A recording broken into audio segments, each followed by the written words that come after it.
So on our third session today, we are moving up a little bit, moving up a gear of how to see and draw.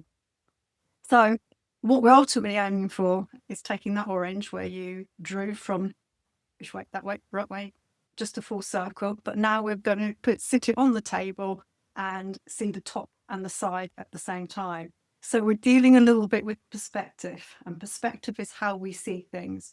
If you stand outside and look in the distance, you'll see things get smaller. And when you're drawing this ellipse, this squash circle, we don't lose any of the width. We lose what I would call the height.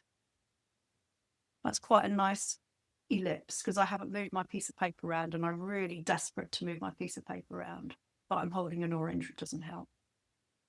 So it's really important to do this in practice. Have as many circles as you can get and have the practice drawing those ellipses. If you can draw an ellipse, you're drawing, there's lots of objects that, if you see where we're going next, toilet rolls and things like that, oh, we need ellipses, lots of things. And it's something, it will help your drawing.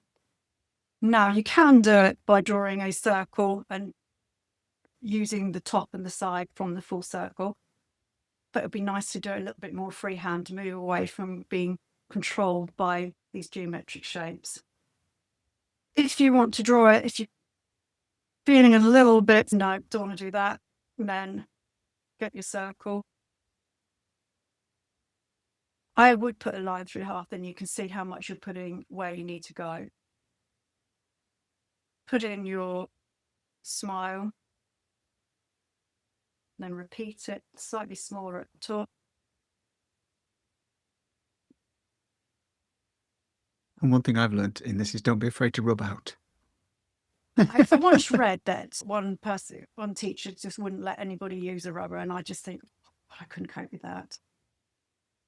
Because you just keep going, getting the line that you want, but I just think the rubber is an amazing tool, especially if you use it, as I've said before, as a drawing. But you can go a little bit mad with you get rather excited when you start to play and you do, oh, that's amazing.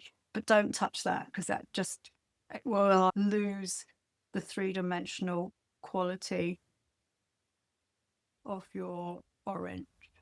I'm afraid drawing the ellipse is going to take practice. You come back and use that rubber for smudging as well as a little bit of drawing. I've actually set alerts up on my phone so that when people post, it beeps to tell me. And even the dog came to say hello. She's just on my lap here because she cannot be left alone. She's a real pain. It's very, very cute though.